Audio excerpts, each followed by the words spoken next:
बच्चों, तो जो आज का जो क्लास होगा वो हिंदी के बारे में। और हिंदी में सबसे पहले हम लोग व्याकरण से स्टार्ट करेंगे। तो व्याकरण में जो है सबसे पहला टॉपिक जो होगा भाषा। भाषा क्या है, भाषा हम लोग के लिए क्यों जरूरी है, और भारत या अन्य क्षेत्रों में अलग अलग भाषा का प्रयोग होता है। तो जिस तरह हम लोग को जीने के लिए परिवार है ना, वंश इत्यादि की आवश्यकता होती है मनुष्यों के लिए, उसी तरह भाषा भी एक परिवार की तरह है, जो हिंदी का परिवार है। तो भाषा भाषा के बारे में जानेंगे कि भाषा कितने प्रकार के होते हैं और किसकी कौन कौन सी भाषाएं हैं। तो सबसे पहले हम लोग यहाँ पे जो लिखे हैं भाषा, तो भाषा किसे कहते हैं।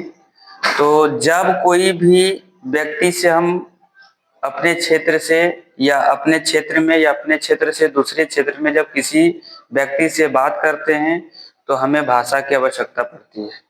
और भाषा जैसे कि दो प्रकार के होते हैं।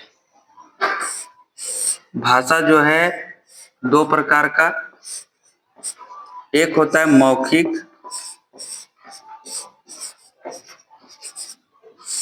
और एक होता है लिखित।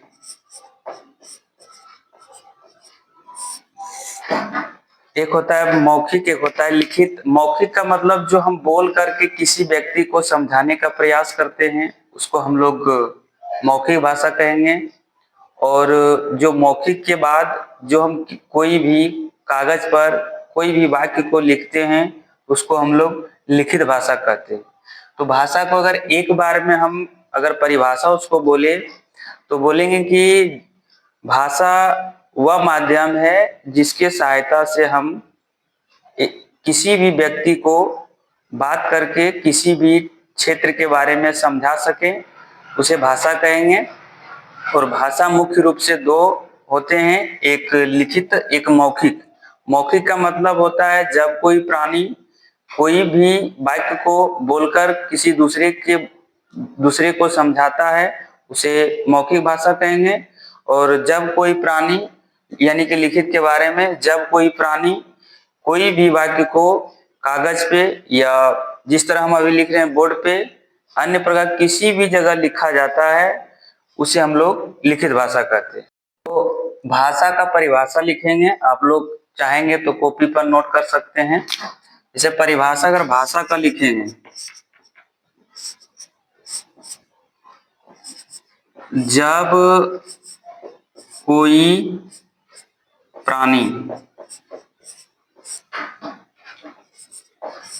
किसी वाक्य को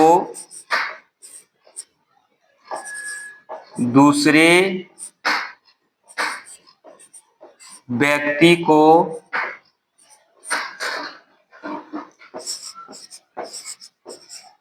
समझाने का कार्य करता है उसे भाषा कहते हैं।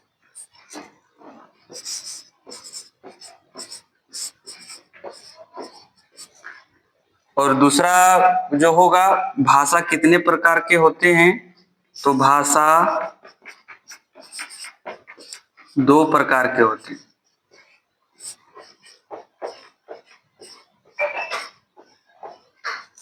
नंबर एक में होगा मौखिक,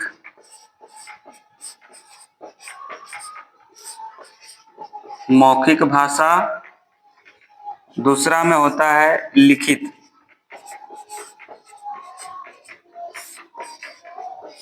लिखित भाषा। तो मौखिक भाषा का अगर परिभाषा लिखेंगे, जब कोई प्राणी सिर्फ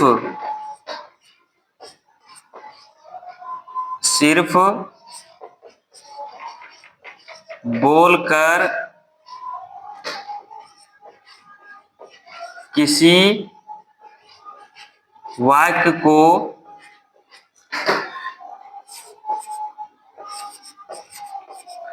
समझाने का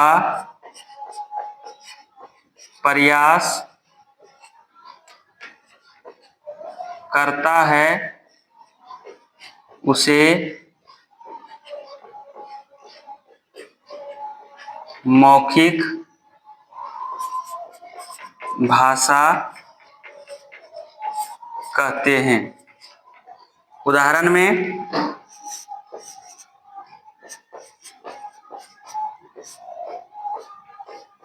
एक कप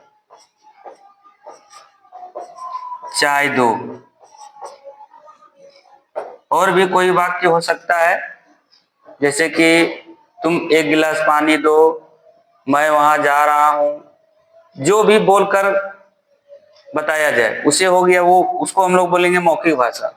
अब रहा लिखित भाषा, तो लिखित भाषा का अगर परिभाषा लिखेंगे, जब कोई प्राणी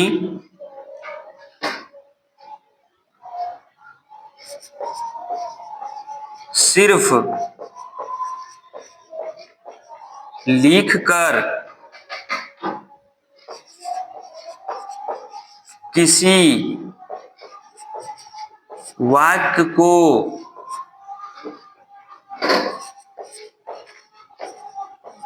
समझाने का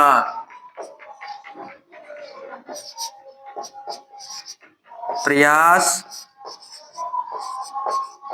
करता है उसे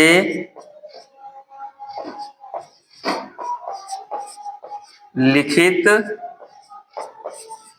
भाषा कहते हैं। उदाहरण में जितना भी चीज हम लिखे हैं उसे हम लोग लिखित भाषा बोलेंगे, और जितना हम बोले हैं वो सभी क्या कौन सी भाषा हो गया? मौखिक भाषा। तो मौखिक और लिखित भाषा का परिभाषा बता दिए। लेकिन मौखिक भाषा का अर्थ क्या होता है, ये इसको हम लोग बोलेंगे ये अर्थपूर्ण ध्वनि। इसको दूसरे भाषा में बोलेंगे अर्थपूर्ण ध्वनि, यानी कोई भी शब्द को हम उसको तोड़ तोड़ करके लंबा व्याख्या करेंगे जिसका कुछ अर्थ होता हो, उसी को हम लोग मौखिक भाषा बोलेंगे। मौखिक भाषा का दूसरा में बोलेंगे अर्थपूर्ण, यानी कोई भी वाक्य का पूरा पूरा अर्थ निकाला जा सके बोल करके, उसको हम लोग दूसरा परिभाषा में बोलेंगे मौखिक भाषा। और लिखित भाषा का होता है ध्वनि संकेत। ध्वनि संकेत यानी ये वाक्य को संकेत देता है। कोई भी वाक्य को अगर हम लिखकर किसी के पास भेजते हैं तो वो बोल करके पढ़ता है कि इसमें लिखा क्या है। तो ये हो गया संकेत, ध्वनि संकेत, और एक हो जाता है आपका अर्थपूर्ण संकेत। अब इसी के आधार पर जैसे भारत के अलग अलग क्षेत्रों में अलग अलग भाषा का प्रयोग होता है। तो भारत को दो भागों में बांटा गया था। भारत को दो भाग में, एक भाग का नाम है उत्तर भारत,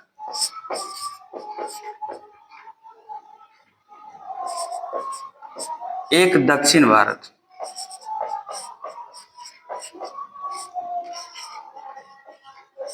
उत्तर भारत में यानी कि मध्य प्रदेश से जो ऊपर की ओर है मानचित्र में, वो सभी उत्तर भारत में आते हैं, और मध्य प्रदेश से नीचे जितने भी तमिलनाडु वगैरह जितने भी राज्य हैं वो सभी दक्षिण भारत में आते हैं। तो सभी सबसे पहले उत्तर भारत में जो है भाषा का जो स्टार्ट हुआ था बोलने का, तो भारत को दो भागों में बांटा था, उत्तर भारत और दक्षिण भारत। उत्तर भारत का जो भाषा का नाम है इसको बोलते हैं आर्य भाषा, आर्य भाषा, और इसको बोलते हैं द्रविड़ भाषा।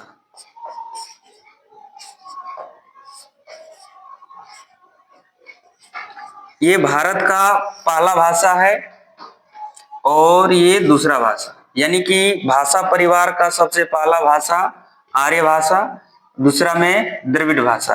आर्य भाषा में कौन कौन से भाषा बोले जाते हैं, तो इसमें बोला जाता है आपका सिंधी, सिंध में रहने वाले लोग सिंधी बोलते हैं, पंजाब में रहने वाले लोग पंजाबी बोलते हैं, हरियाणा में रहने वाले लोग हरियाणवी भाषा, और हिंदी भाषा, और इतनी सी बहुत सारे भाषाएं हैं जो आर्य भाषा में आते हैं। और एक हमारे पड़ोसी देश नेपाल का जो नेपाली भाषा है वो भी आर्य भाषा में आते हैं। और द्रविड़ भाषा में आते हैं जैसे तेलुगु, कन्नड़, तमिल, ईटीसी, इसमें भी बहुत सारे भाषाएं हैं। अब यहां से है क्या कि भाषा भारत में इस तरह के भाषाएं बोली जाती है, इसी तरह विदेशों में जो भारत से अन्य देश है, पाकिस्तान में पाकिस्तानी भाषा होता है, और श्रीलंका में सिंहली भाषा, उसी तरह से यूरोप महादेश में ग्रीक भाषा, जर्मन भाषा, अंग्रेजी भाषा इत्यादि भाषाओं का प्रयोग किया जाता है। और भारत में जो सबसे पहले भाषा जो बोले जाते थे, यानी एक हम बताते हैं कि एक होता है लौकिक संस्कृत, एक होता है वैदिक संस्कृत। तो वैदिक और लौकिक में जो लिखा जाता था, वैदिक संस्कृत और लौकिक संस्कृत, ये दोनों संस्कृत में जो है आपका सबसे पहला भाषा था पाली भाषा। पाली भाषा का जो स्टार्ट हुआ यानी शुरुआत हुआ बौद्ध काल में। इसको जो शुरुआत करने वाले थे वो गौतम बुद्ध जो अपने जो ग्रंथ लिखे त्रिपिटक, यानी बौद्ध धर्म के लिए जो प्रमुख ग्रंथ है त्रिपिटक, उसमें जो भाषा का प्रयोग हुआ है वो है पाली भाषा। इसके बाद दूसरा भाषा इसके बाद आया आपका प्राकृत भाषा जो है आपका, प्राकृत भाषा का जो स्टार्ट हुआ ये 25वीं शताब्दी ईसा पूर्व से 12वीं शताब्दी ईस्वी तक ये भाषा का निर्माण हुआ और ये चलते रहा। इसके बाद प्राकृतिक भाषा के बाद आया आपका अपभ्रंश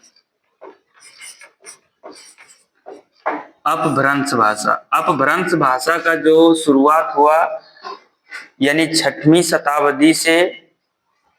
शताब्दी ईस्वी से जो आधुनिक अभी तक जो चल रहा है, ये सभी के बीच में जो भाषा बोले जाते हैं वो भाषा है अपभ्रंश भाषा। लौकिक संस्कृत और जो वैदिक संस्कृत में जो भाषा का प्रयोग किया गया था उस भाषा का हमने बताया। और अब जो है एक है भाषा और एक होता है बोली। भाषा के बारे में बताएं, अब एक है बोली किसको कहेंगे? भाषा जो होता है ये किताबी है, जो किताब में लिखा जाता है, जिसको हम लोग पढ़ते हैं।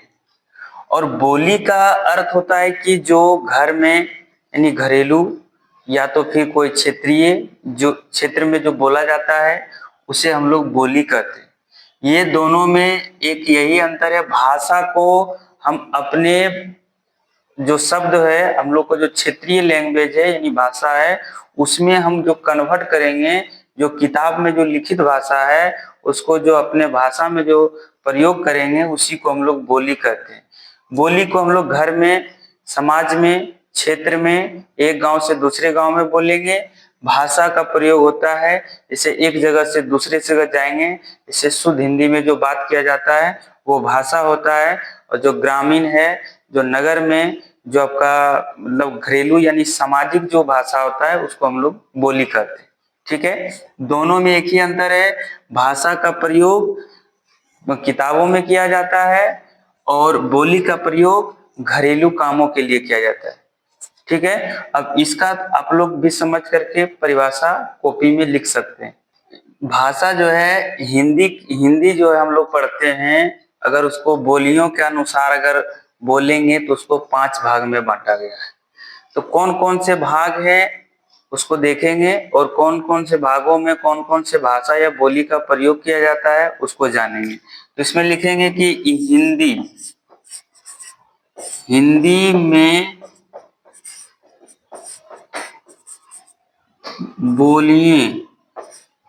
बोलिए के आधार पर कितने भागों में बांटा गया है। तो आंसर होगा आपका 5। 5 में सबसे पहला जो भाग है पूर्वी भाग, जो पूरब के भाग है, भारत के पूर्वी क्षेत्र। दूसरा में है पश्चिमी क्षेत्र या भाग। तीसरा में राजस्थानी।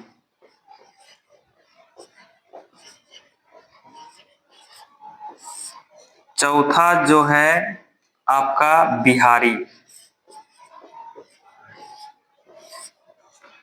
पांचवा जो है आपका पहाड़ी भाग। अब जानेंगे पूर्वी भाग। पूर्वी भाग में कौन कौन से भाषा का प्रयोग होता है। तो यहाँ पर लिखेंगे पूर्वी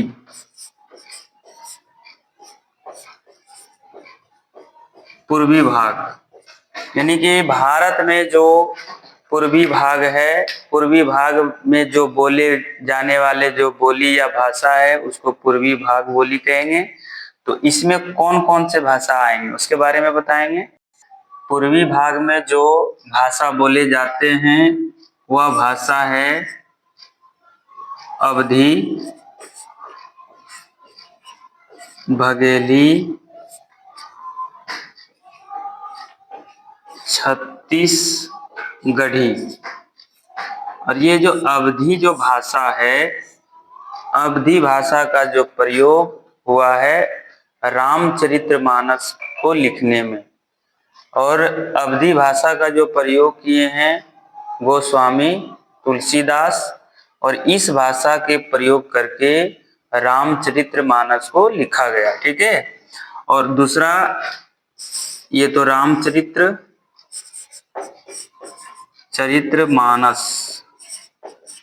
इसको जो है लिखे थे गोस्वामी तुलसीदास। और दूसरा थे पद्मावत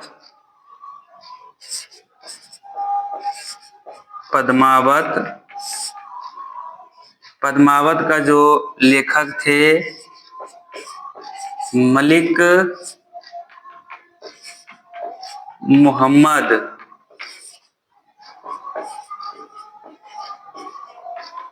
जयासी। और एक थे क्रिश्चियन, इसका लेखक थे द्वारिका मिश्र।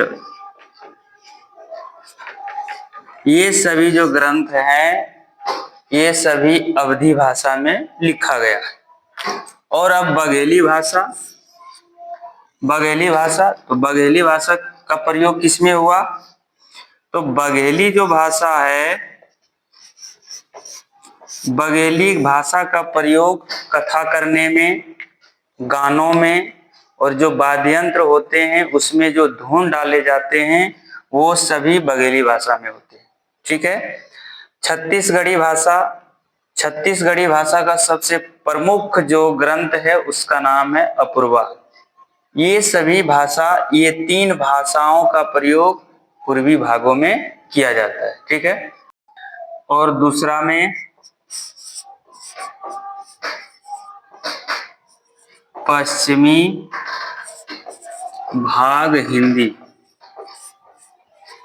इसका जो प्रमुख भाषा है या बोली, इसमें है ब्रज भाषा,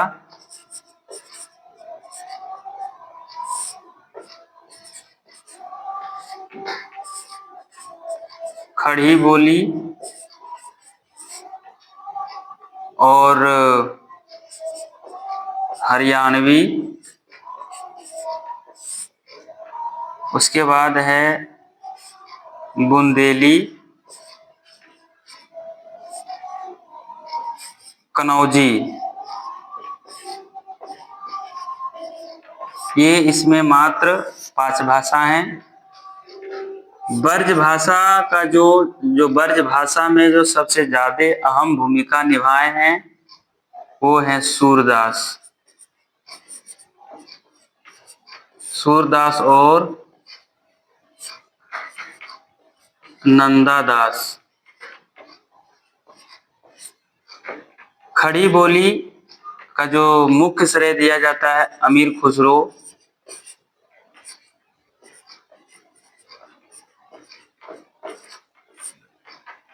मैथिली शरण गुप्त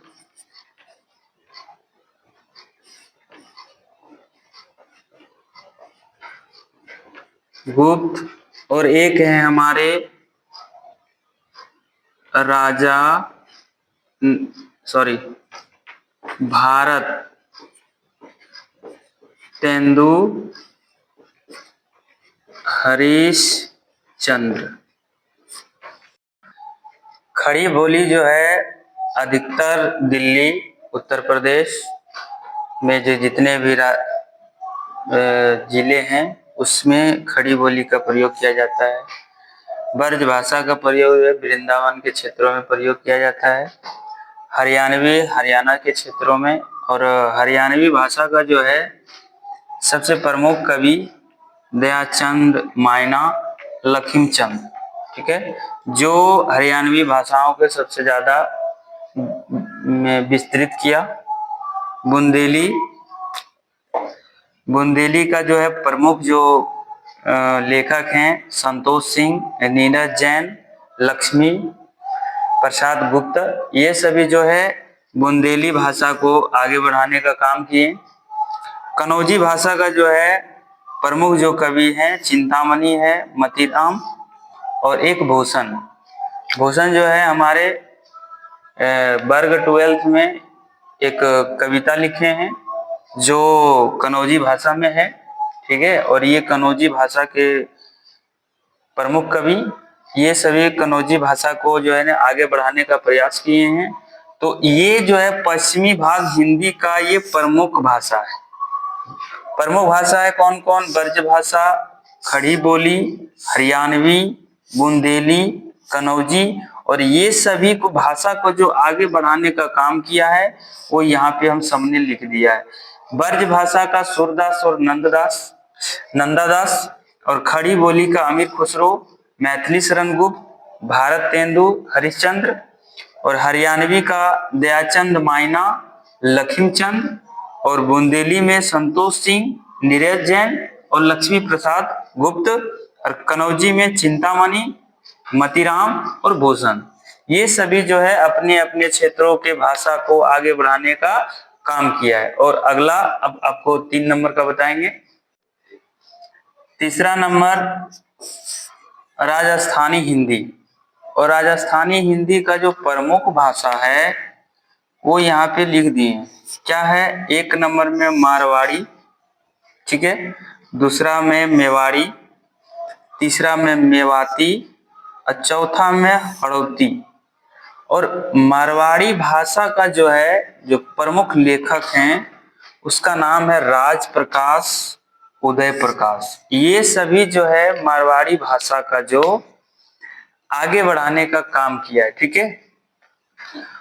मेवाड़ी भाषा का जो प्रमुख जो लेखक है वो है सुरिमल मिश्रण, जो मेवाड़ी भाषा को आगे बढ़ाने का काम किया है। और अगला नंबर का है मेवाती का जो है प्रमुख जो लेखक है वो है नागार्जुन। और हड़ौती भाषा का जो है प्रमुख जो लेखक हैं शिवदास है, घन्नालाल सुमन। और इसी तरह आपका राजस्थानी भाषा के बारे में जो प्रमुख प्रमुख भाषाएं हैं और इसमें जो प्रमुख लेखक हैं उसके बारे में बताएं। और इसके बाद आपका है बिहारी हिंदी, चौथा नंबर।